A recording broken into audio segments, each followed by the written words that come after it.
Good day, and welcome to the Southwest Airlines second quarter 2022 conference call. My name is Chad, and I will be moderating today's call. This call is being recorded, and a replay will be available on southwest.com in the Investor Relations section. After today's prepared remarks, there will be an opportunity to ask questions. To ask a question, you may press star then one on your telephone keypad. To withdraw your question, please press star then two. At this time, I'd like to turn the call over to Mr. Ryan Martinez, Vice President of Investor Relations. Please go ahead, sir. Thank you all for joining us for our second quarter earnings call. In just a moment, we will share some prepared remarks and then open it up for Q&A. And with me today, we have our CEO, Bob Jordan, Executive Vice President and CFO, Tammy Romo, Executive Vice President and Chief Commercial Officer, Andrew Watterson, and President and Chief Operating Officer, Mike Vandeven. A quick reminder that we will make forward-looking statements, which are based on our current expectation of future performance, and our actual results could differ substantially from these expectations. Also, we had a few special items in our second quarter results, which we excluded from our trends for non-GAAP purposes, and we will reference our non-GAAP results as well. So please refer to our press release from this morning and our investor relations website for more information. And with that, Bob, I'll turn it over to you. Well, thank you, Ryan, and I appreciate everybody joining us this morning. Well, what a difference a quarter can make. Coming off first quarter's net loss, you will recall that we were encouraged by the positive trend change in travel demand in March, and we're optimistic about summer travel revenues. That said, I don't think any of us expected demand to surge to the levels we experienced in the second quarter, particularly in June. Andrew will cover the revenue details, but Q2 operating revenues increased 13.9% versus Q2 2019 to an all-time quarterly record of $6.7 billion, despite Q2 managed business revenue still down 24% and capacity that was still down about 7%.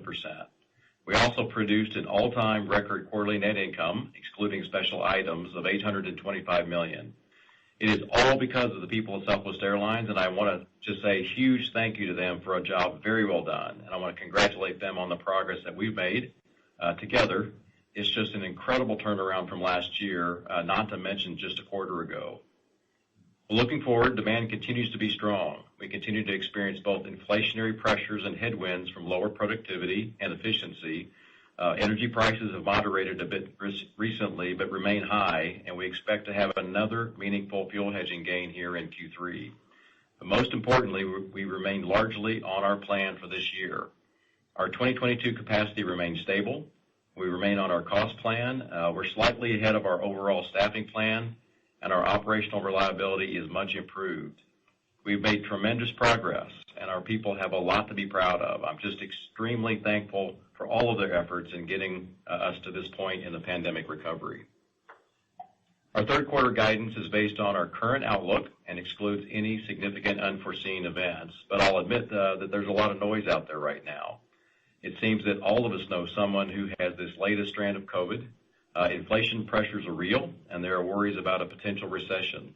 Consumer and business sentiment is down, and there are data points out there that could indicate early signs of a slowdown. But so far, demand remains strong, and we haven't seen material impacts to our business. But as always, we'll continue to monitor the environment and be ready to respond if needed. It's helpful to remember that we have historically lagged in terms of impact to revenues going into a recession, and we have typically lagged the recovery coming out. Well, you've heard me mention our list of key priorities for 2022 many times, and I would like to share our mid-year progress on each of them. First, getting properly staffed and focusing on our people. I'm really proud to report that we reached pre-pandemic staffing levels in May 2022, which is just a huge milestone. We continue hiring in specific areas, particularly for pilots, and we expect to add over 10,000 employees this year net of attrition. We're pleased to be seeing the impact of our hiring in airports, especially given the busy travel season that we're in, now that thousands of new employees have been through training and are contributing on the front line. Second, making progress towards our historic operational reliability and efficiency. Our operational performance since April has been very strong, and our flight cancellations in May and June were less than 1%, which means a 99+% completion factor. Mike will cover the operation in more detail, but we are benefiting from getting better staffed, getting new employees through training and on the front line, adding more short-haul flying to provide better network stability, and adding more flying between crew bases. We know that we've got work to do on the efficiency side as we focus on 2023, and we're laser focused on locking down fleet and capacity plans, moderating our overall hiring, optimizing staffing to flight schedules, wringing out cost inefficiencies, and returning to our historic efficiency levels by the end of next year. But again, I just want to thank our amazing people for their hard work as we continue to improve our operational reliability. And I want to thank our partners at the FAA and in the administration for working to overcome challenges and continuing to improve the airspace as travel demand returns. Third, providing legendary hospitality. I'm very proud of our people and our employees for restoring our customer service advantage this year. For January through May, we are number one in customer service per the DOT's ranking for marketing carriers. I continue to be out in the field on a regular basis, and I get to experience firsthand our terrific employees taking great care of our customers. I get the emails, I see the stories, and I truly appreciate what they all do each and every day for our customers and for each other. I'm also very pleased to announce that we continue to make traveling on Southwest Airlines even easier by adding yet another customer benefit, our new flight credits don't expire policy. It's an industry-leading flight credit policy, and when you combine that with no change fees, no bag fees, rapid rewards points that don't expire, and transferable flight credits, it's just a powerful, low-fare brand combo that's all about winning more customers. While there is a cost, it's really the one-time cost of extending the COVID-related funds that would have expired this September, and we expect the impact to be immaterial beyond this quarter. And finally, returning to consistent profitability. We just reported record earnings for Q2, and this is the most stable revenue environment that we've had in over 2 years. We remain well protected with our fuel hedge, and we are currently expecting to be profitable for Q3 and Q4 and for the full year 2022. Our main gating factor to future growth is pilot hiring. Despite delays in aircraft deliveries, we feel good about our ability to fly our flight schedules as planned, which are currently published through March 8th. Our current outlook for first quarter 2023 is for capacity to be up about 10% versus first quarter 2022. And, if we find ourselves in a position to need to republish schedules or trim capacity, we can certainly do that, but I'm optimistic that we can continue to avoid that going forward. It is still very early for 2023, so we're just going to take it one quarter at a time beyond our currently published schedules. But we're turning our focus to 2023 planning and, in particular, regaining historic efficiency levels, and we'll share our 2023 outlook with you at Investor Day, which is currently planned for December the 7th. Last, I just want to stop and acknowledge the assailant incident event that we had at Love Field earlier this week. Luckily, all of our employees and customers are safe, and I just want to say a huge thank you to our employees for taking great care of our customers and each other.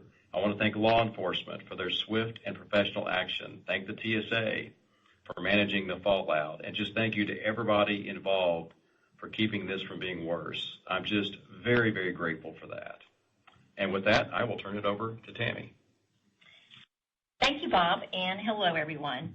First, I'd also like to thank our employees for their outstanding efforts this quarter, which resulted in solid operational and record financial performance. The demand surge, coupled with constrained capacity, resulted in a strong yield environment and record quarterly operating revenues of $6.7 billion. The record revenue performance drove record quarterly net income, excluding special items, of $825 million, despite higher fuel and inflationary cost pressures. We have also posted a strong operating margin, excluding special items, of 17.4%, which exceeded second quarter 2019 levels.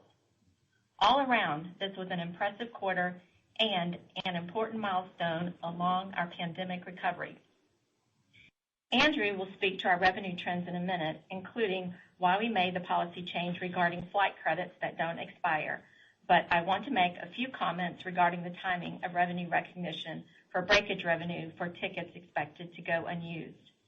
The pandemic caused an extremely high number of customer flight cancellations during 2020 and, to a lesser degree last year, and even the beginning of this year with the Omicron wave. As a result, we have had more flight credits outstanding than normal. Today's policy change to eliminate the expiration dates for unused funds will result in lower breakage revenue for third quarter than we would record under our previous policy, in large part due to the COVID-related travel funds that were set to expire in September. Andrew will cover the sequential impact to revenue in a minute, but we expect the policy change to result in significantly lower breakage revenue in third quarter, which we factored into our third quarter revenue guidance. We currently expect that impact to be in the $250 million to $300 million range. As we look beyond third quarter, we expect breakage as a percentage of revenue to normalize back to pre-pandemic levels, and any ongoing impact from this policy change is estimated to be immaterial beyond this quarter. Our people did a great job managing costs in second quarter, and our fuel hedge performed very well. While market prices have moderated a bit lately, they are still elevated and volatile given the current geopolitical climate. Regardless of the continued uncertainty surrounding the market, our fuel hedge significantly offset the market price increase in jet fuel in second quarter 2022, saving us $330 million in fuel expense. We are 59% hedged for third quarter and estimate our third quarter fuel price to be in the $3.25 to $3.35 per gallon range, slightly below our second quarter fuel price. That includes an estimated 46 cents of hedging gains, which represents cost savings of more than $230 million in third quarter alone. Of course, this is a snapshot of our fuel guidance at a point in time, and market oil prices and jet fuel cracks can move materially on a daily basis. We continue to seek opportunities to expand our 2023 and 2024 portfolio. The fair market value of our fuel hedge for the second half of this year is approximately $430 million, which would bring our full year 2022 fuel hedge benefit to roughly $1 billion based on price assumptions outlined in our earnings release. And the fair market value of our fuel hedge in 2023 and beyond is estimated at roughly $580 million. Taking a look at non-fuel costs, second quarter CASM-ex was favorable to our previous guidance range at up 13.1% compared with second quarter 2019 due to lower than anticipated benefit costs and the shifting of some maintenance costs into the second half of this year. For third quarter, we currently estimate non-fuel CASM-ex to increase in the range of 12 to 15% when compared with 2019 levels. More than half of that increase continues to be driven by inflationary pressures, primarily in higher rates for labor, benefits, and airports. The remainder of the CASM-ex increase is attributable to headwinds from operating at suboptimal productivity levels as we continue to work to get adequately staffed and our new employees trained, while third quarter capacity levels are expected to be roughly in line with 2019 levels. Overall, I am pleased that we remain on track with our 2022 cost plan, especially in this environment, and our full year CASM-ex guidance remains unchanged at up 12 to 16% compared with 2019. As a reminder, this includes labor accruals for all work groups beginning April 1st, taking into account our best estimate in this labor environment. Turning to our fleet, we have revised our expectations for aircraft deliveries this year due to supply chain challenges that Boeing is dealing with, as well as the current status of the Dash 7 MAX certification. Through the first half of this year, we took delivery of 12 Dash 8 MAX aircraft, and we now expect to take delivery of 23 aircraft in third quarter and 31 aircraft in fourth quarter, all Dash 8 MAX aircraft for a total of 66 deliveries this year. We do not expect to take delivery of any Dash 7 MAX aircraft this year. We plan to retire a total of 29-700 aircraft this year and currently estimate we'll end the year with 765 aircraft in our fleet, which supports our currently published flight schedules through March 8th of next year. We have additional information in our press release, so I won't reiterate all the fleet details.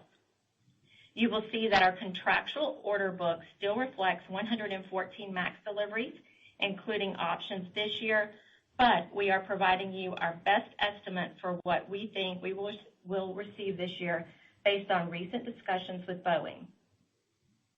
We will continue working with Boeing with a focus on this year and next.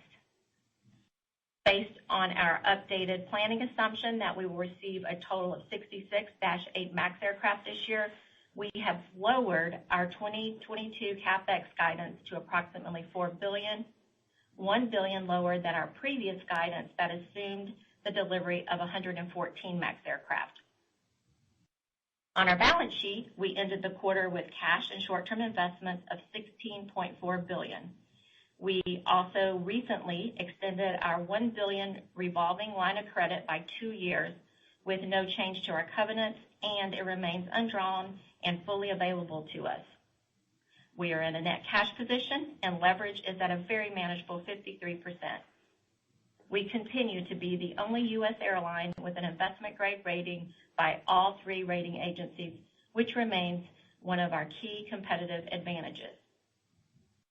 We have modest scheduled debt payments for the remainder of this year. However, we have been opportunistic and have repurchased some of our convertible notes, $302 million so far this year and $505 million in total, with $1.8 billion still outstanding.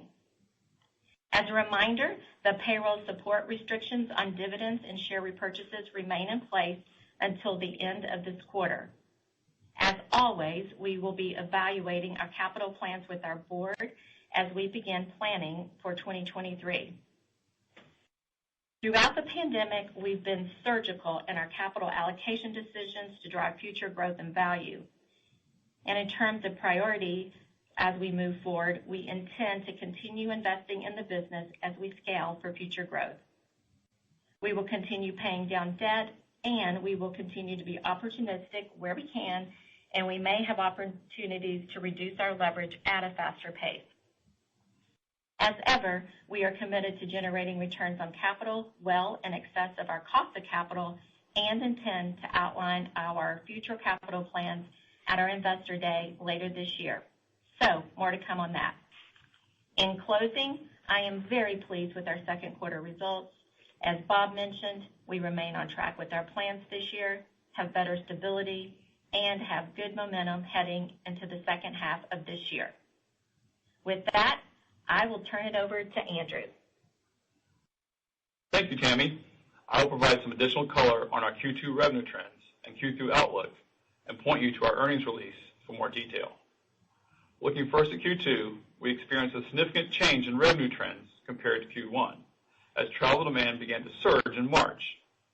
Each month in Q2 was stronger than the prior in terms of load factor, yield, and revenue. June represented the strongest monthly revenue performance in our history, and we had all-time quarterly record operating revenues in Q2 of $6.7 billion, which was up 13.9% versus Q2 2019, in line with our guidance. Leisure demand was robust, and we also saw a notable improvement in business demand. Managed business revenues improved from down 36% in March to down 19% in June. While business passengers and overall managed business revenues remained below 2019 levels, managed business fares were above 2019 throughout Q2. Our Q2 loyalty program revenue also represented an all-time quarterly record, which was assisted by incremental revenue from our co-brand credit card agreement with Chase that we secured at the end of last year. Q2 retail sales, spend per cardholder, and our overall portfolio size continued to grow versus 2019, and we continue to be very pleased with the performance of our loyalty program and its significant revenue contribution. Our new cities and development markets performed well, as did Hawaii, which was aided by the modifications we made to our Hawaii flight schedule and mainland flying. Our revenue initiatives also performed well, and we launched our new fare product, One to Getaway Plus, in May. I want to congratulate our teams on a successful rollout, and customers are responding well to our expanded fare offerings. All told, Q2 was strong across all geographies and metrics, and we were very pleased with the results. As you saw in our release this morning, beginning today, any flight credit that results from a flight change or cancellation no longer will expire in the future. Previously, Southwest flight credits had to be flown within 1 year from the date our customers originally purchased their ticket. We also are eliminating the expiration date on any flight credits that are currently valid and unexpired, including those travel credits that were issued as customers changed their travel early in the pandemic and would have expired this coming September. We're famous for offering industry-leading flexibility across the board, and customers tell us it is one of the key differentiators of our brand. Repeat purchases by engaged customers is a cornerstone of our business model and our success. Our customer research and feedback tells us that flexibility has become even more important to customers over the past 2 years. Therefore, it's important to us to deepen our commitment to flexibility and the ease of doing business with Southwest Airlines. And with this move, we are clearly the industry leader and unmatched in this regard. The value proposition for our customers is greater than it has ever been. Now looking at Q3, we're coming off of June's peak performance, but current demand trends remain strong. We continue to experience strong passenger bookings, yields, and load factors. Leisure bookings are trending in line with seasonal expectations. Business demand is also trending well, and we expect Q3 managed business revenues to improve to down 17 to 21% compared with Q3 2019. July is the second weakest month for business travel, and August is a mix of leisure and business as leisure summer demand seasonally cools off in the back half of the month. If we look at post-Labor Day bookings on hand at this point, we're encouraged by both leisure and business bookings, although it's still pretty early in the booking curve, especially for business travel. I would be remiss if I didn't mention that there are quantitative anecdotes from external data that indicate industry yields are softening off of the peak of June, and we are watching our bookings very closely. That said, we are overall pleased with the trends we are currently seeing and expect Q3 operating revenues to increase 8 to 12% versus Q3 2019. Included in our Q3 guidance are 2 headwinds as we look at sequential revenue expectations compared with Q2. First, we have a 5-point sequential headwind due to our policy change to remove expiration dates from our flight credits, which Tammy mentioned is a one-time impact.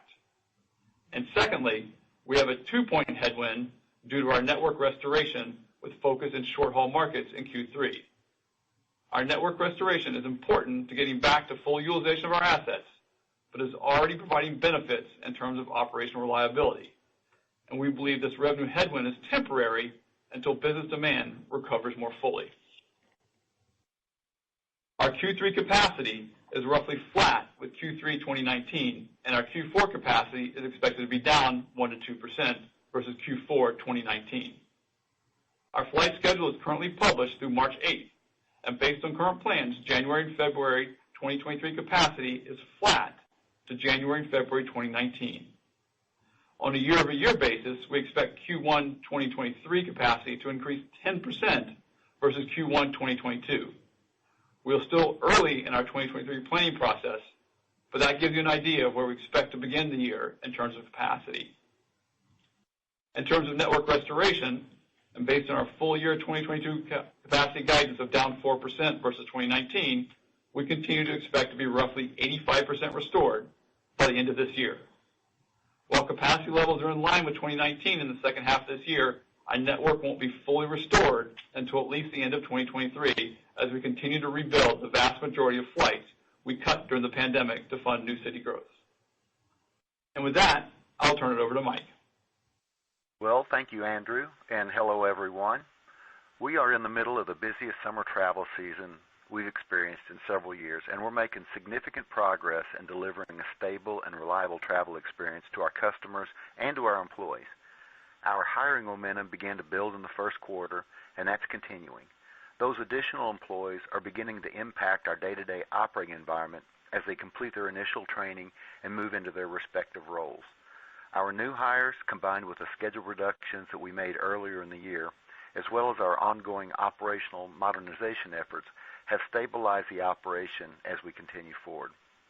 From the beginning of May through the busy 4th of July travel period that I know you all heard about on the news, our cancellation rate was less than 1%, and that's the best performance for Southwest since 2017.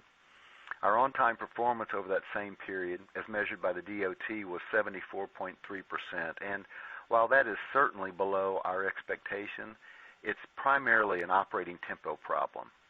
Our tempo is being impacted by the sheer number of new hires just starting work, heavy load factors, the airport environment, as well as air traffic control challenges from weather and staffing. If on-time performance was measured within 30 minutes, that 74.3% would improve to 85.3%, and that's in line with our historic pre-pandemic levels. So in practical terms, that means that in today's environment, almost 90% of our nearly 4,000 flights a day are operating just like they were pre-pandemic, but about 10% of the flights have a 15-minute delay that wasn't there in pre-pandemic periods. So we've made solid progress towards historical operating results, and we're doing that at nearly pre-pandemic capacity levels. We've accomplished all of that by balancing our flight schedules with staffing. Our active staffing is up over 7,000 employees since the end of last year, and we surpassed 2019 levels of active staffing in May. About 75% of this hiring was in our airport operations, and about 20% were in flight crews. We're going to continue hiring.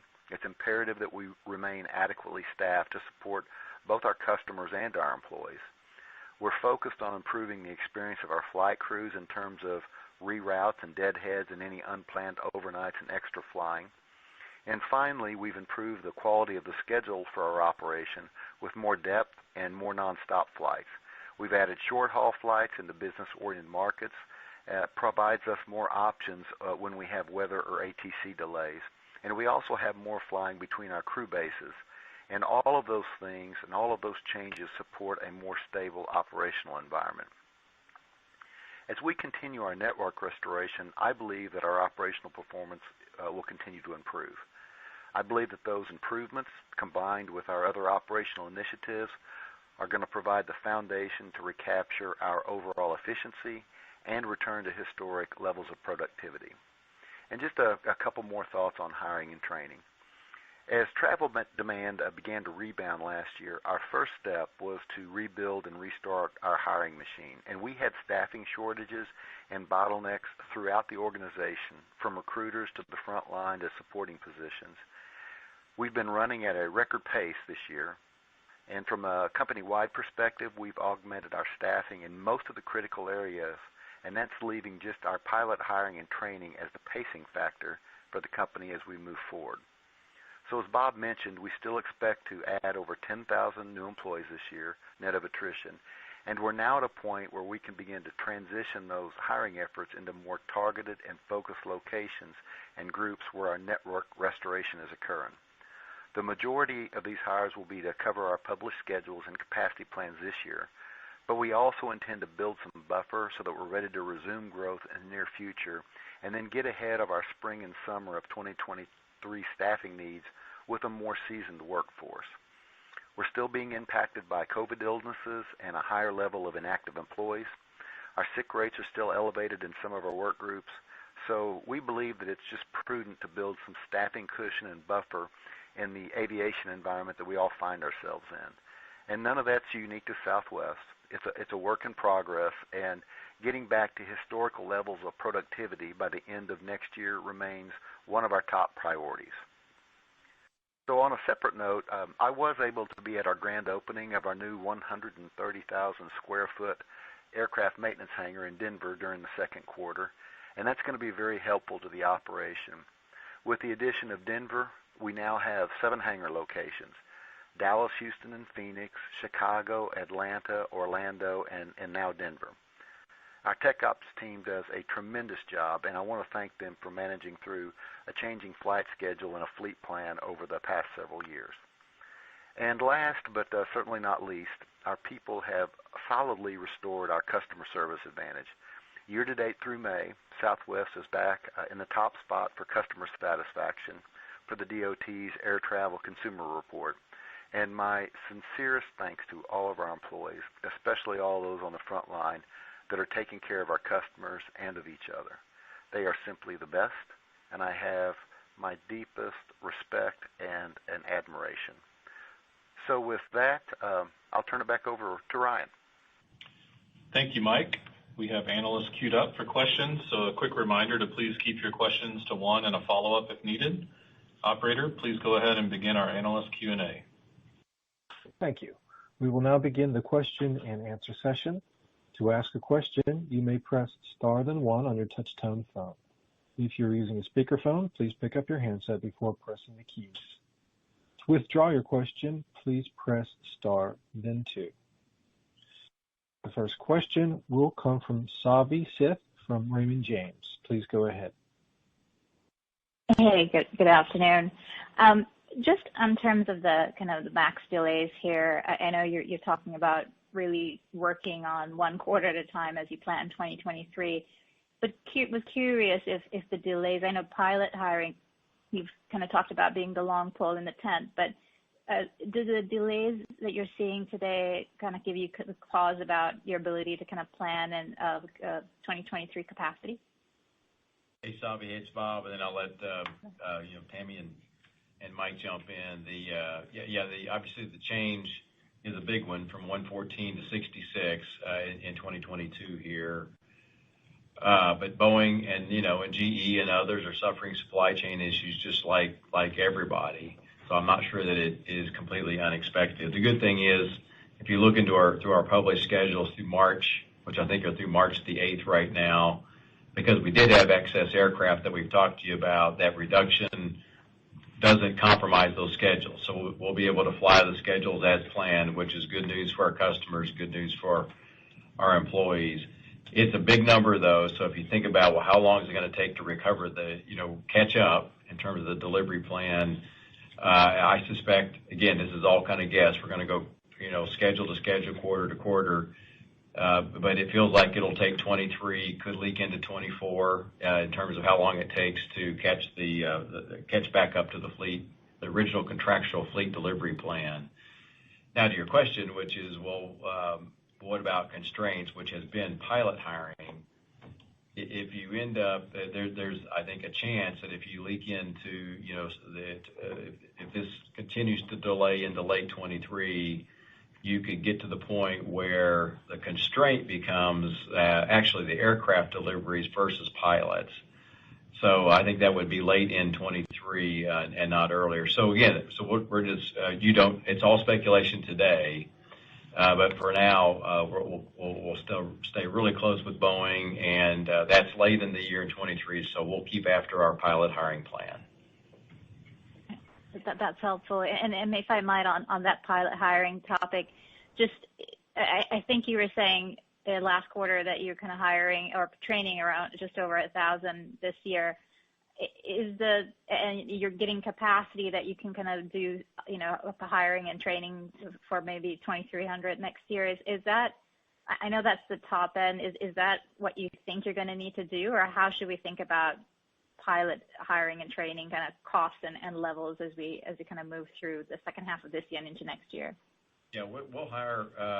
This doesn't change. If you're tying that to the Boeing issue, it doesn't change that at all. So yeah, we're looking to hire 1,000 to 1,100 this year. We're roughly on plan there. I'm very proud of everybody. We're for a while we told you we were short flight instructors.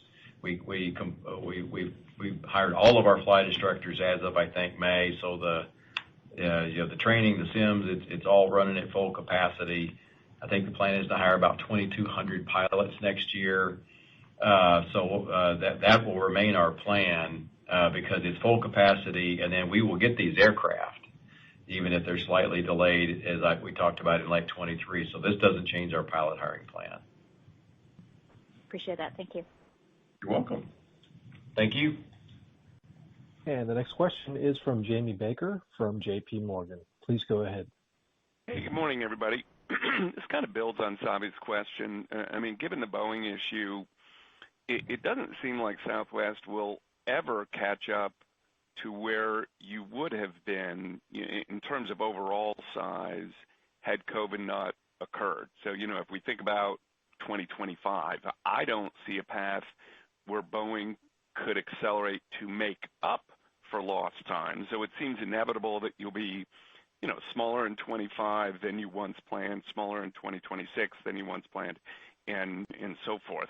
If you agree with this, why not take more substantive steps to shed surplus costs now instead of just waiting for capacity to accelerate from here? Hey, Jamie, this is Mike. Just maybe one way to kind of think about the Boeing delays is I've been thinking about them. There are production issues that are supply chain related. Then there are delivery issues that are based on a certification issue with the MAX 7. So Boeing has produced through the production line MAX 7s. They're just not able to deliver them yet. So I think that you will find when the MAX 7 is certified, we'll be able to catch that up quickly in 2023. And then we're just struggling with production delays that aren't long. They're probably no more than a month or so as they deal with their supply chain. And I think that will get better in 2023 as compared to where it is today. Okay. And Jamie, Tammy here, just to add on to Mike's comments back to your question on the cost side. Bob's already taken you through the pilot hiring, but we do intend to optimize here as we move forward best we can based on the best information that we have from Boeing. We'll continue to hire pilots, but moderate in other groups, around what our best guess is for capacity as we close out this year and into next year. So, we've kicked off our planning efforts for next year. So obviously, all the information that we shared with you today will be inputs into that. And clearly, we want to come up with a unit cost performance that makes sense relative to the capacity that we're flying. Yeah, Jamie, we have plenty of time. If you're thinking about 24, 25, we have plenty of time to adjust along the way here if things change. We just now, and I'm very proud of this, we just now, caught our 2019 capacity here in the third quarter will be about flat, and we just now caught our 2019 employees. We're slightly over about 1,600 here at the same time. So we've just caught up to 2019 at this point. And as Tammy said, we'll begin to moderate our hiring, really pilots here in the back half of the year. And our goals for 23 haven't changed, which is that now at some point you're just running at all this to get stable. Now we really begin to pivot to moderate the hiring, begin to wring out inefficiencies, and get to our goal that we've talked about in Investor Day, which is get back to our historic efficiencies by the end of next year. Okay, very helpful. I appreciate you jumping in. Thanks, Tammy, as well. And just as a follow-up on the pilots, raising the 65-year rule doesn't really seem to have any union traction to speak of, and obviously for airlines with multiple fleet types, it's a non-starter because of the training costs that it would drive. But with only a single fleet type, does this imply Southwest might be in favor of relaxing the rule? Jamie, it would be basically what our pilot union would want. We're not going to have an opinion on that. And at this point in time, I don't think that there's much energy around us doing that at all. Okay. So totally agree. Was just curious as a single fleet operator. Appreciate it. Take care, everybody. Thank you, Jamie. Thanks, Jamie. And the next question is from Duane Pfennigwerth from Evercore ISI. Please go ahead. Hey, thanks for the time. I appreciate it. Just on the flight credits, is there any way you can help us think about, what a clean sequential underlying revenue would look like, kind of 2Q to 3Q, excluding the credits in both periods? This is not just a Southwest issue, but you've brought it up clearly, and I'm wondering, can you disclose what credits were like as a percentage of revenue in the 2Q, and do you expect that to pick back up in the fourth quarter? Yes, Dwayne, I'll take that. Hope you're doing well. Well, first of all, as you're aware, we don't disclose our breakage revenue, but even during the pandemic, when it's been elevated, it still represents a really small percentage of overall revenue. In terms of the underlying trends, we expect the ongoing impact to total operating revenue beyond third quarter to be immaterial, and it shouldn't be a material driver of sequential trends. And just a note on the second quarter, even without the elevated breakage revenue in second quarter, we would have still had record revenues, and the underlying business trends were very strong. But in terms of, what is your starting point in terms of our core business trends, it would be the results that we reported to you this morning in terms of revenue for second quarter, up in almost 14%. Just in terms of trying to help you sort through the trends. Again, the third quarter impact, the $250 million to $300 million, you really should look at that as kind of a one-time impact here related to the policy change. And Dwayne, I just want to add sort of 50,000 feet on this, because this change in flight credits is a big deal. Obviously, it's a terrific consumer benefit, customer benefit, and it matches perfectly with bags fly free, no change fees, Rapid Rewards points that don't expire, all the things that you know about that separate Southwest Airlines. So it's a terrific added benefit, and I'm absolutely confident it's going to win more customers and improve customer loyalty and retention, just like bags fly free did for us. On the timing side, we were up against, you had a big pile of COVID travel funds from especially that early period of COVID where there were so many changes that were set to expire in September, and we felt like we needed to address that, which is a big piece of the why now and the timing. On the cost, this one time isolated to the third quarter, 250 to 300, as Tammy mentioned, we think it's immaterial beyond that. That's really primarily the revenue impact and timing of recognizing the revenue slash breakage on these COVID funds. Ultimately, they're going to be used. They could break. It's going to come back to you. It's just going to come back to you over time. So it's to me, a lot of this is a timing issue. But it's the right thing to do. It fits terrifically with our brand. Again, it's a one-time third quarter thing here, and I'm convinced, absolutely, like bags fly free, that it's going to be not just a customer positive. It's going to be a financial and shareholder positive as well, as we win more customers and we retain more customers. Thanks for that detail. And then just a quick follow-up, and apologize if you mentioned it already, but your 22 CapEx is a bit lower. Do you see that as a shift into 23, or could 23 potentially be lower as well? Thanks for taking the questions. Yeah, Dwayne, it is a shift into next year. Now, hopefully we'll catch up here on the Boeing deliveries, but if those shift a bit into 2024, then we'd see some shifting into 2024 on the CapEx side as well. Okay, thank you. And the next question is from Andrew Dodora from Bank of America. Please go ahead. Hi, everyone. Thanks for the time today.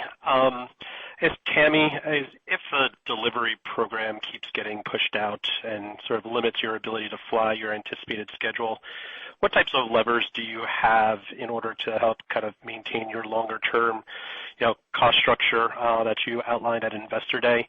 And then just kind of heading into 2023, I know it's early, but anything out there that would not drive 2023 CASM below 2022? Yes. Certainly our goal for next year remains to have CASM-ex down from this year's level. So we haven't given up on that goal. Obviously, capacity is an input to all of that, as you're well aware. But going back to our discussion a little bit earlier, we as we move forward, we will work to optimize our staffing around our expected capacity plans. So again, just trying to get back to our historical efficiency levels. So we're very focused on getting back to our historical efficiencies, and we've got a lot of initiatives underway to help improve efficiencies, and those range from over the longer term, anything from self-service for our customers and airport modernization, other efforts along those lines. So I think and then of course just the continued restoration of the network. So we'll even if we have to grow at a lower rate than maybe we were otherwise hoping for, we should be able to continue to restore our network, which will help us get back to those historical efficiency levels. So as of June, we were probably about 80% restored, and we expect to be about 85% restored by the end of this year. And we're going to work really hard to be fully restored by next year, which of course would give us operating leverage and help our cost performance next year. Thanks, Tammy. And second question, just for Bob. I know in your prepared remarks you said that you weren't seeing any material impacts to your business, which leads me to believe you're maybe seeing some anomalies out there. Is there anything that you're keenly focused on watching right now? Maybe are you seeing any discrepancies in among your different income cohorts and the way they book or travel? Anything you want to call out there?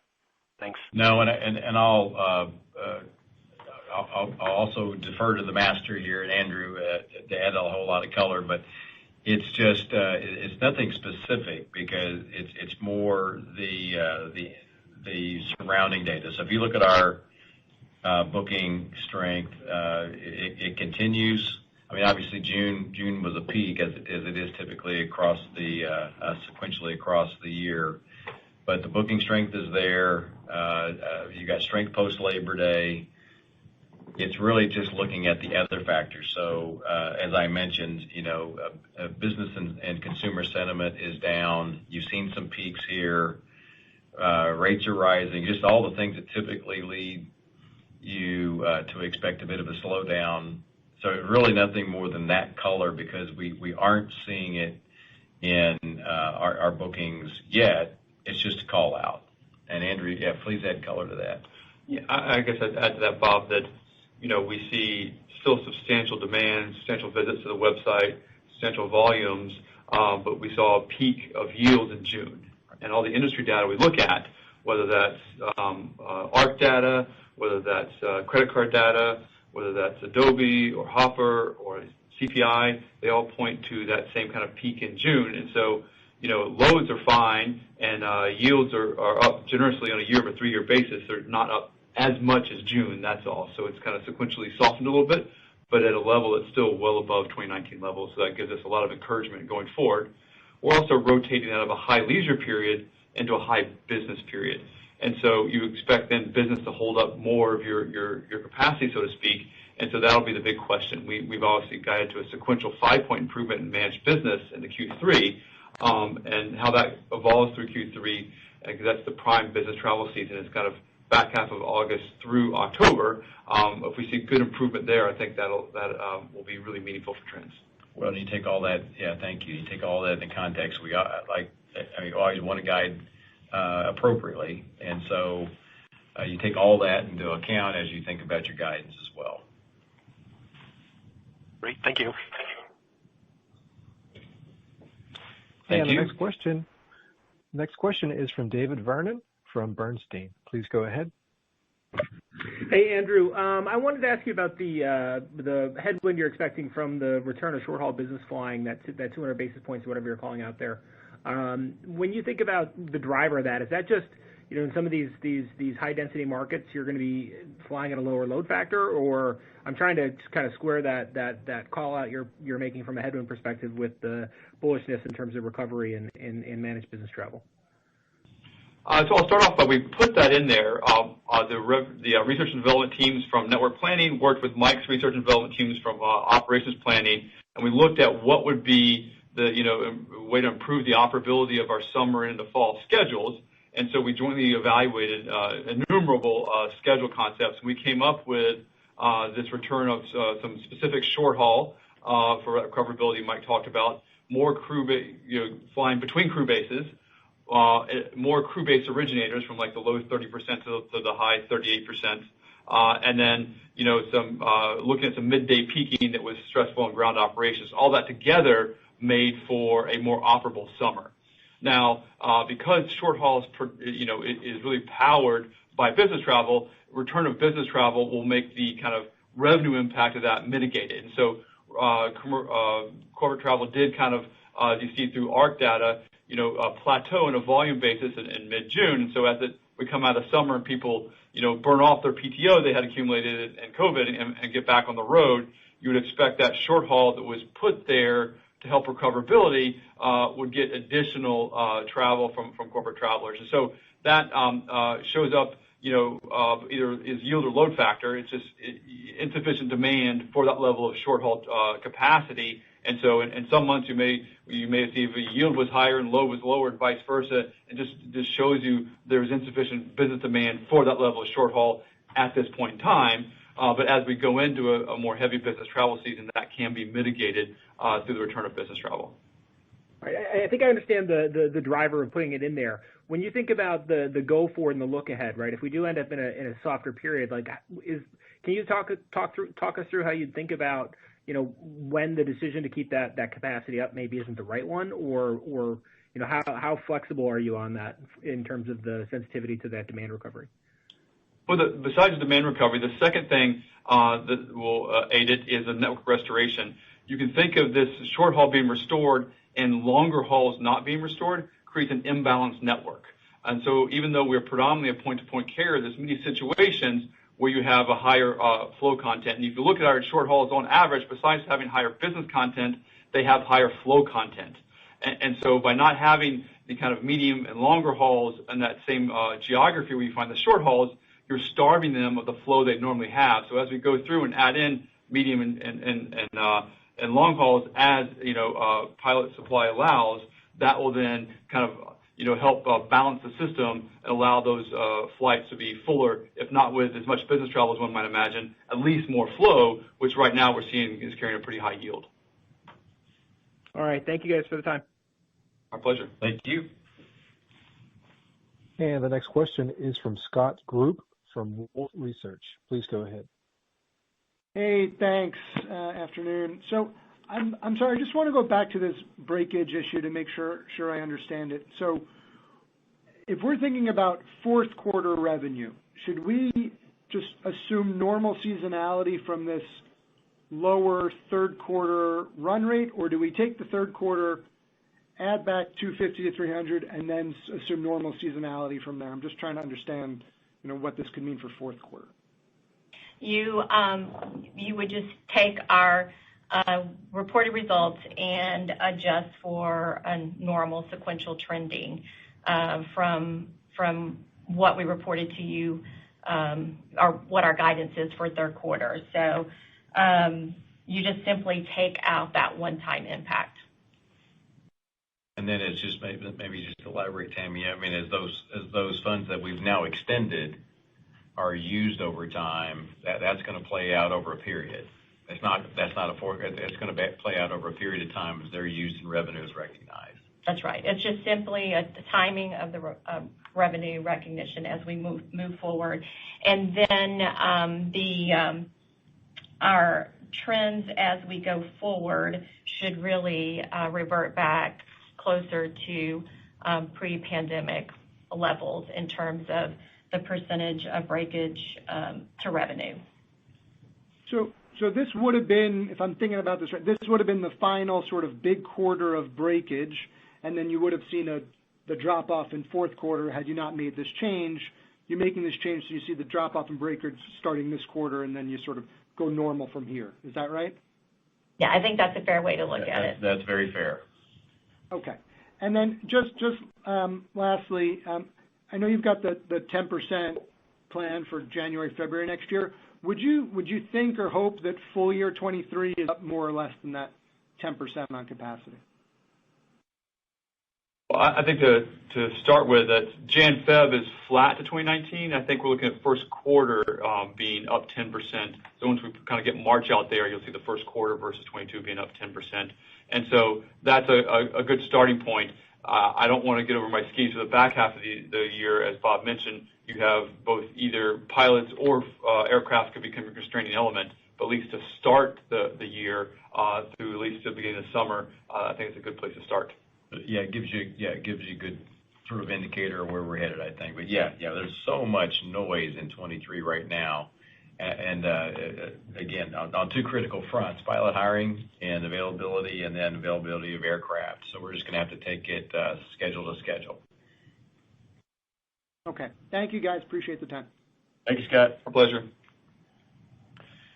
And the next question is from Brandon Oglenski from Barclays. Please go ahead. Hey, good afternoon, and thanks for taking my question. I guess following up on that conversation, about capacity starting off in 2023, Tammy, how should we think about unit cost inflation? Because obviously you're going to be hiring in front of that network restoration. So should investors be braced for still elevated CASM-ex maybe in the first half of 23? Well, we are incurring inflationary costs, as you're aware, which is primarily higher rates for labor, benefits in airports. But I do want to remind everyone that we are accruing for higher labor rates, and that accrual began on this second quarter on April 1st. So that's fully loaded in the second half and incorporated in the guidance that we shared for you for third quarter. So we do have cost pressures from lower productivity, and I think a key for us will be to really work to continue optimizing our staffing levels around the capacity set that we come up with for 2023, which as Andrew took you through, we're just kind of out there now through the first quarter with pretty healthy capacity growth, double-digit capacity growth. So obviously that is going to help for the first quarter. So the main thing that we're going to have to work through are inefficiencies as we continue to restore the network and just right-size our staffing. So we're working really hard to do that, and our priority is to regain our historical productivity and maintain a healthy unit cost advantage to our peers. So it's a little early to give you guidance for first quarter for CASM-ex. We'll lay out our full 2023 plan for you when we get together in December for Investor Day. But those are really the key drivers of the inflation that we're feeling here this year. So we're going to work real hard to optimize and hit our goal for 2023 to have down CASM-ex year over year. And just sorry to keep adding, but add a little 50,000-foot color again. Whenever coming out of COVID, with all of the early retirements and leaves and everything that we all did, as you rebuilt your hiring teams, you just ran at the staffing. So we were all hiring a lot. We've been on the sort of 1,500 a month pace here for a while overall. You're going to hear us talk a lot about now we're going to moderate our hiring because there was a lot of trying to hire ahead of the demand because there was so much gap between resources and the availability of the aircraft. So as that tightens up, we're obviously ex-pilots, because pilots is really the gap at this point. You're going to see us work to get our hiring closer to the need versus hiring ahead, if that makes any sense. It's going to take us a while to do that, but you are going to hear us talking an awful lot about moderating our hiring plans. Again, ex-pilots. Yeah, and just one more thought, I don't want to lose it.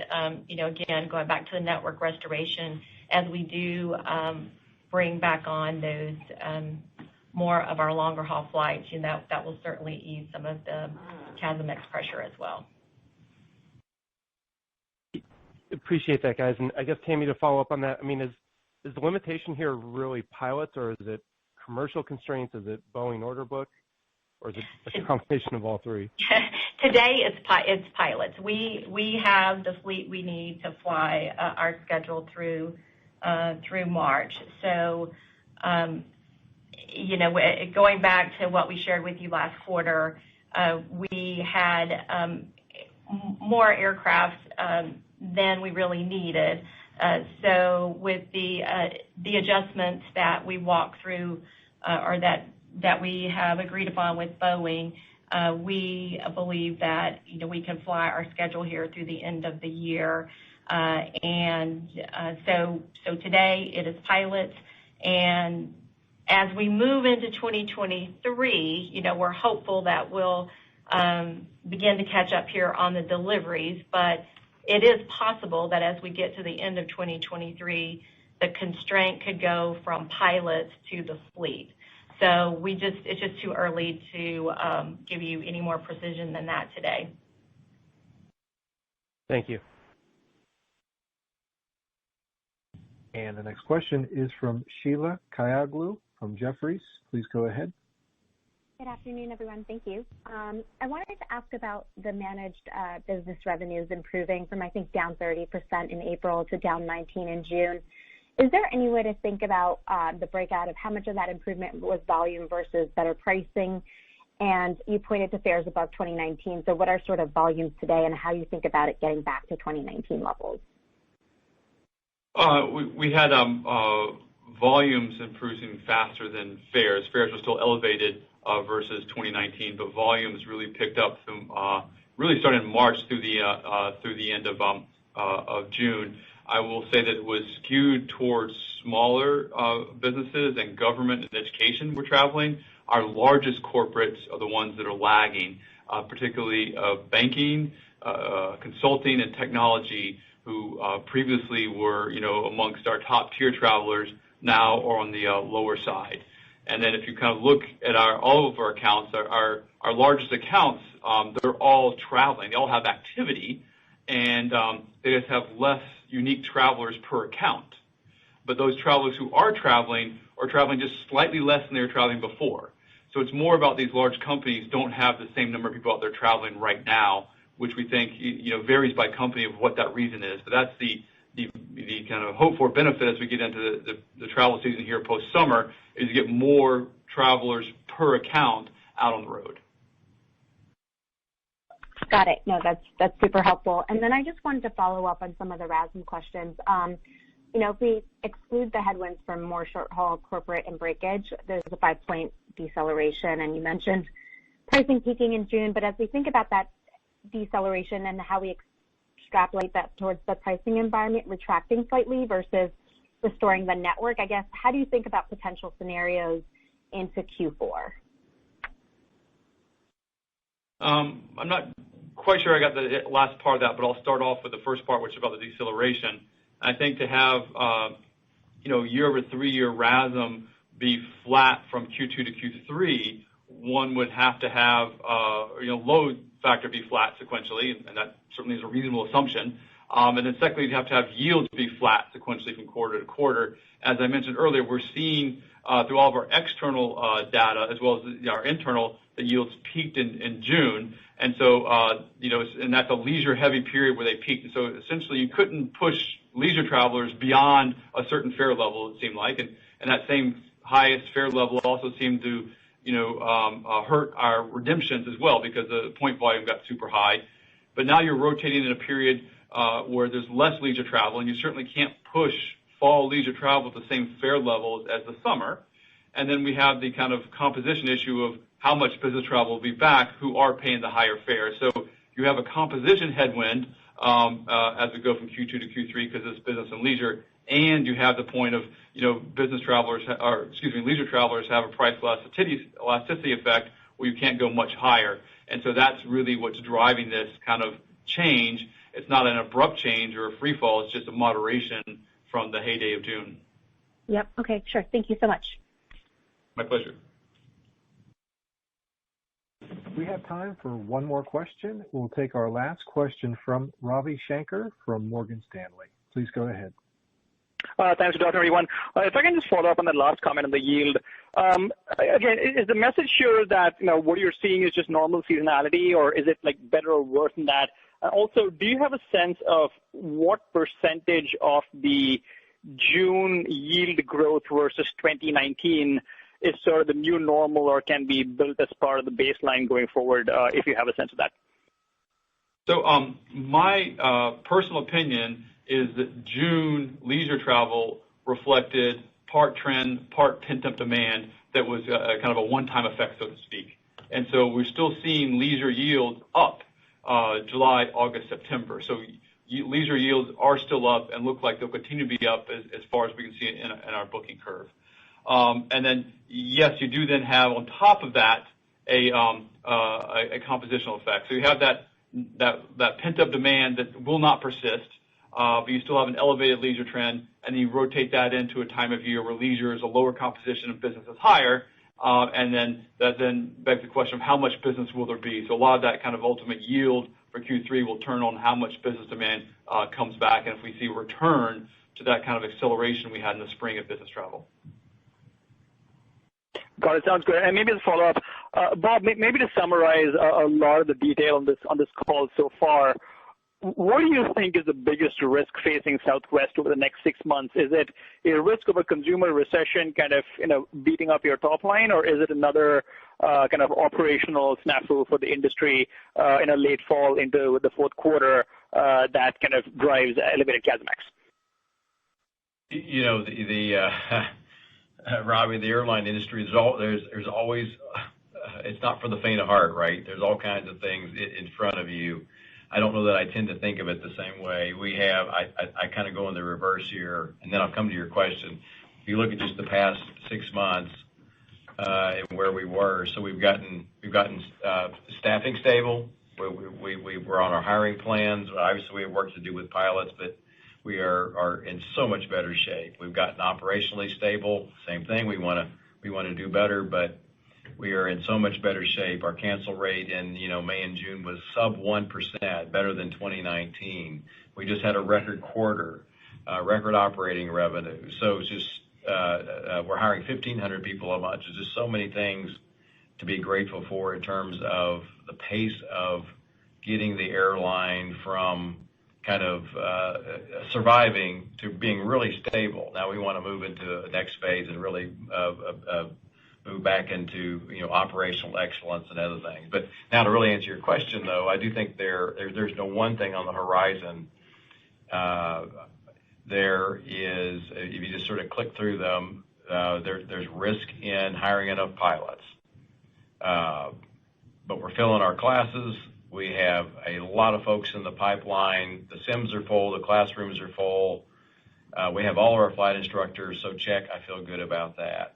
You have this new delay in deliveries from Boeing, but we're working really closely with Boeing, and I feel like we're on top of that. And at the end of the day, we can fly our schedule, so it's not going to force a reduction to the schedule that's been published, which is just terrific for our employees and our customers. I guess the biggest thing is just not one thing, but it's just all the uncertainty on the horizon. So you've got recession potential, you've got a lot of variability in fuel prices, huge variability in volatility and crack spreads on fuel. You have potential variability in demand because of all those things, supply chain issues still. So who knows whether those will materialize or not. The good thing is we are extremely well positioned. We have the people we need. We have the aircraft we need. We have a $6 billion net cash position. We have 53% leverage and lowering. So we're well positioned to weather whatever comes our way. So I didn't name one thing, but I'm just giving you a flavor for how I think about it. Thanks, Bob. Sounds like all of the above. So good luck to you. Yes, sir. Yes, sir. Well, thank you, Ravi, and thank you, everyone, for the questions. That's all the time we have for the analyst portion of our call today. I appreciate everyone joining, and have a great day. Ladies and gentlemen, we will now begin with our media portion of today's call. I'd like to first introduce Linda Rutherford, Executive Vice President, People and Communications. Thank you, Chad, and welcome to the members of the media on our call today. We can go ahead and get started if you'll just give them some quick instructions on how to queue up. Certainly. To ask a question, you may press star then one on your touch-tone phone. If you are using a speakerphone, please pick up your handset before pressing the keys. To withdraw your question, please press star then two. At this time, we will just pause momentarily to assemble our roster.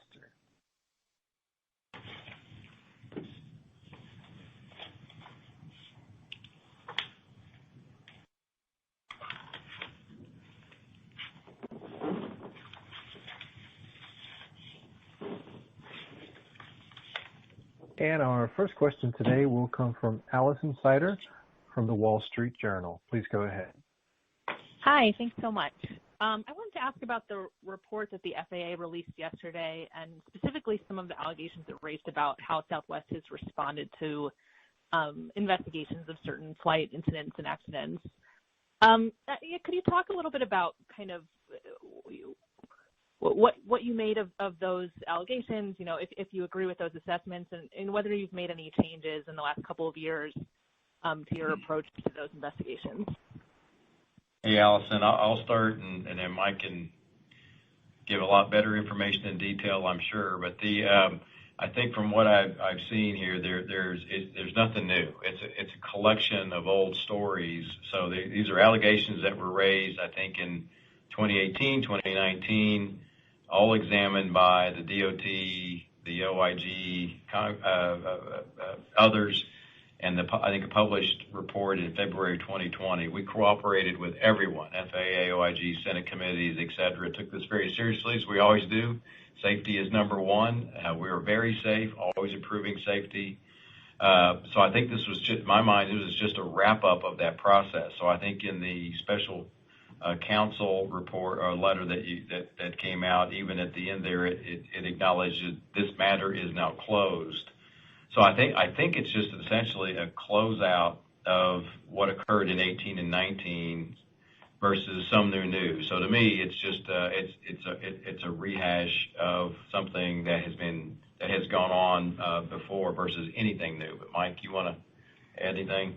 Yeah, no, I don't have anything to add there, Allison. We have participated with every group looking into it. We have responded to everyone that was interested in it, and every one of those issues have been addressed. Okay, thanks. And if I could ask one more, Mike, you mentioned sort of the connection between having all these new hires who are just new in their roles and kind of just the tempo of the operation this summer. Can you talk a little bit about what the connection is, like where you had seen things kind of get slowed down, and if that's changed at all in the last couple of months? Yeah, so just when you think about the tempo, so I think that we've hired about 3,000 ground operations employees in the second quarter. So if you think about the operating environment in the airport, there's a lot of heavy equipment out there.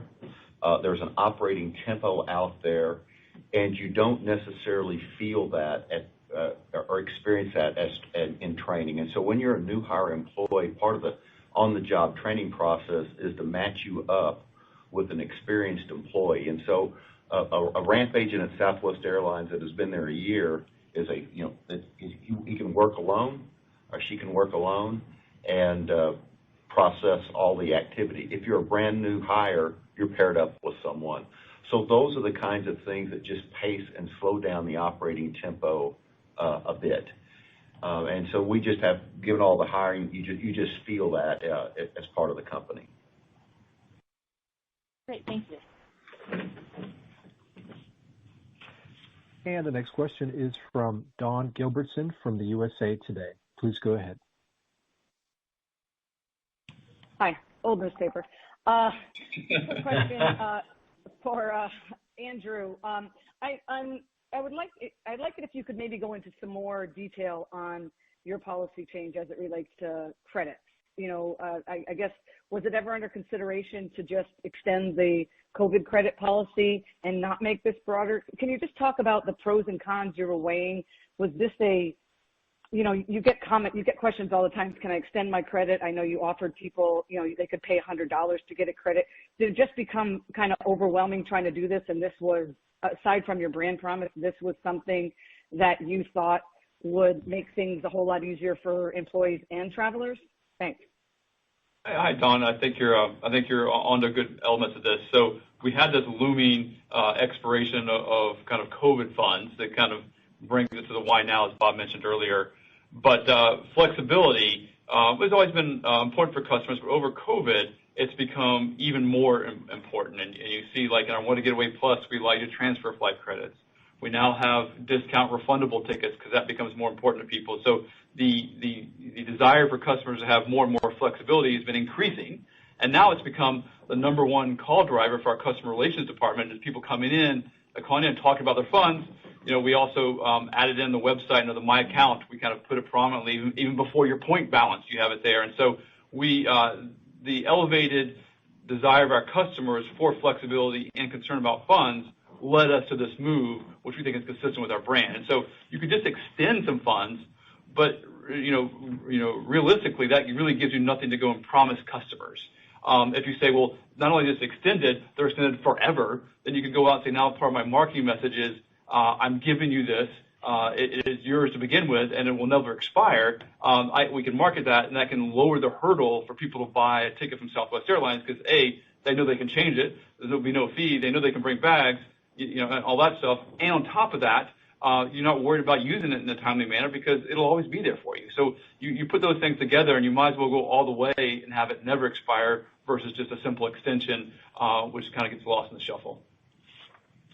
One quick follow-up on that. Do you have any stats or can you give me any sense? I mean, how many people, obviously if you have a small credit, it wouldn't have been worth it to pay $100, but how many people, paid for that 6-month extension, by having $100 shaved off their credit?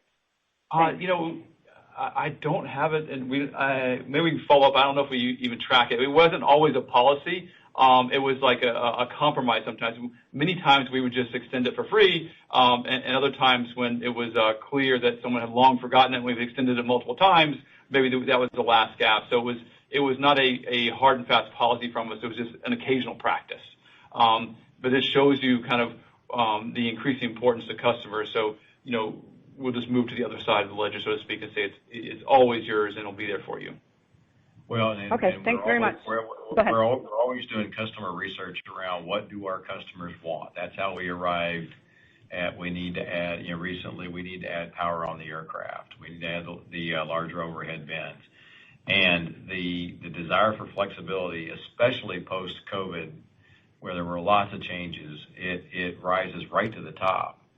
And so our customers are telling us that peace of mind around the ability to change is really, really important. And so I know I've said this many times, you couple that with the peace of mind around no bag fees, no change fees, Rapid Rewards points that don't expire, and now transferability within the new Want to Getaway Plus fare, and it's just a really powerful package because we're taking all that worry and away from our customers. And I'm convinced not only are we going to retain customers because of this policy change, we are going to win new customers, just like we did with bag fees. And Bob, I'd also add on that, we're really powered by repeat purchases. Right. People buy us, they experience us, they love us, they come back. Thank you, Dawn, for being a frequent flyer. And so, I think that's different. A lot of times airlines look at it as a one and done, a smash and grab with like a basic economy or something like that. People remember when they weren't treated well. And so, in this environment, we're getting more to the customer. They will like this. They will come back and repurchase us. In fact, a travel credit, by definition, is a repurchase. Right. And so that repurchase behavior is what powers all consumer businesses, especially ours. Thanks so much for the color. My pleasure. The next question will be from David Slotnick from TPG. Please go ahead. Hi, good afternoon, everyone. Thanks for the question. I wondered if you could just share any colors or numbers or anything on the number of individual outstanding credits you have or the overall value of them, anything to that effect, maybe the number that's left unused since 2020. Yes, this is Tammy.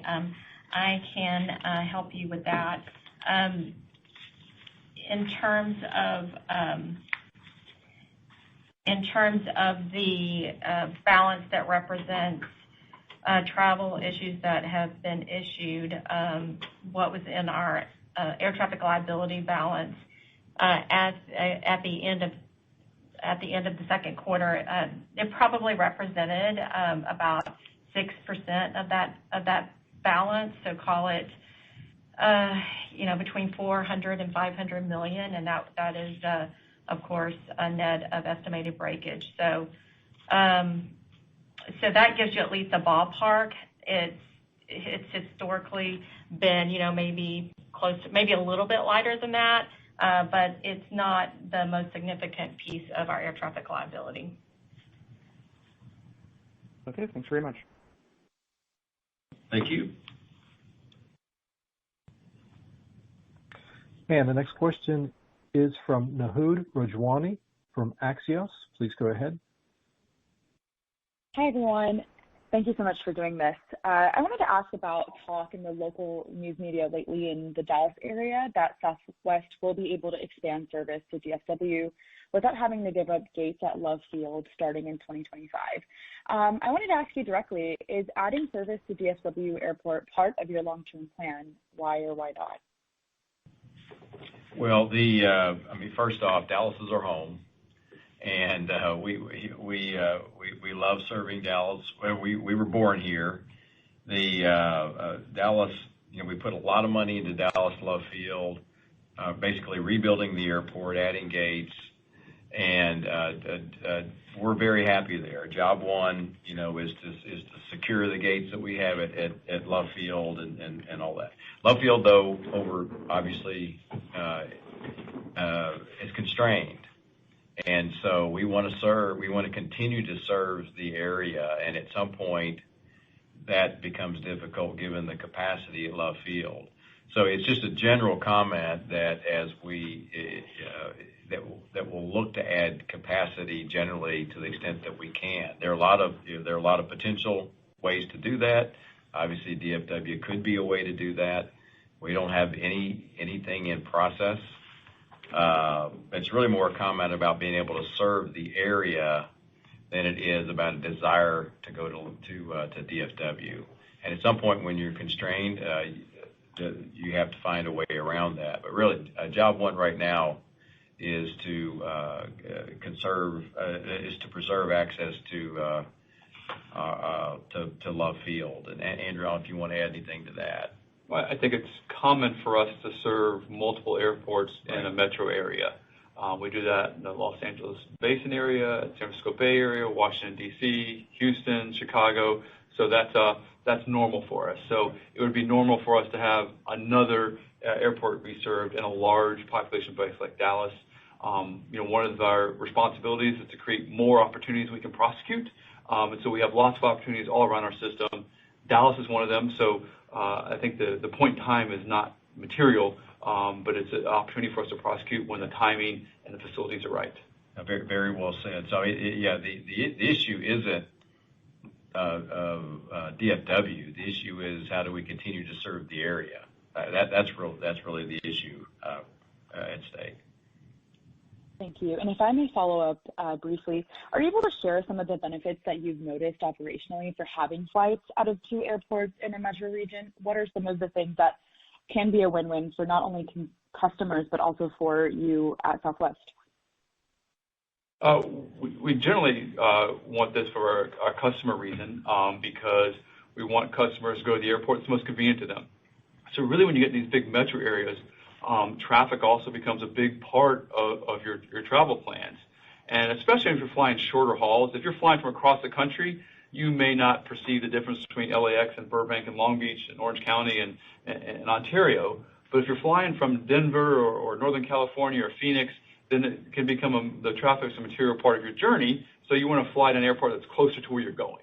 And so having these kind of neighborhood airports, if you will, gives our customers a better value proposition for kind of end-to-end transit. And so that's the biggest driver, is that kind of convenience once you're on the ground to our customers.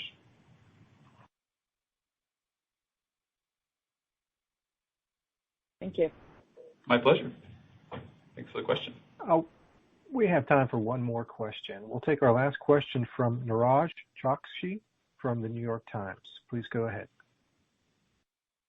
Hey, thank you. Apologies if you've already addressed this, but I was just curious if you're able to say anything with the Spirit JetBlue merger. I guess I'd just be curious to hear your perspective on how that could affect the competitive landscape, how, anything sort of generally about, how you think it might affect the industry. Well, you're going to love my answer, which is we don't comment on mergers and acquisitions. But just generally, obviously, we have experience with these things at Southwest over time. We purchased AirTran Airways. We did some things with ATA. We had Morris over time. So we have experience, about once a decade or so doing something here. I'm not going to opine on, Spirit and what's happening with Frontier and JetBlue. I would just tell you how we think about it, which is we're going to compete with anybody, whoever that is. We compete vigorously every single day in every location. And so whether that's, in this case, Spirit standalone or Spirit merged with somebody else, it doesn't change the way we think about competition and what we need to do. We need to serve our customers. We need to have the best network. We need to have efficiencies like a single aircraft type. We need to have low costs that enable low fares. And I always go back to the beauty of Southwest Airlines is we have the best employees who wake up every day with a heart to serve others before they serve themselves. And that's the beauty of Southwest, and that's how we think about competition, is deploying our strengths. So that would be my answer, which is no matter who it is, we're going to compete. And I just add on to it, you've probably heard through the call, is talking about getting back to our efficiencies, rolling out our new products, restoring our network, reinvigorating our culture. So we control our own destiny. So we just roll this plan out. We've been talking about all call, and we control our own destiny. So we don't really need someone else in the industry to do something or avoid doing something. We control our own destiny, and so we'll prosecute that. I think that's what benefits you when you're in a position of strength like Southwest Airlines. Yeah, thank you, Andrew. Sort of back to the early question too about what worries you out there, like potential recession. We talk all the time internally about we can't control the externals, but we can control our reaction to them and how we manage ourselves here at Southwest Airlines, and that is 100% our focus. Yeah, and I just one thought as you were all talking, just to come back to, our second quarter results. They truly were extraordinary to have a record performance, and you just think about where we've come from 2 years ago. It's just remarkable. And we've talked a lot about our third quarter revenue performance, and while there is certainly some noise in some of the numbers, our guide was still up 8 to 12% relative to 2019. And a lot of commentary on revenues, but I do want to make sure that I was clear that when modeling our revenues going forward, you would want to use our third quarter guidance of that 8 to 12%, just to be really clear, because I know we've thrown a lot of information out at you today. So it's really gratifying to think about how far we've come from 2019.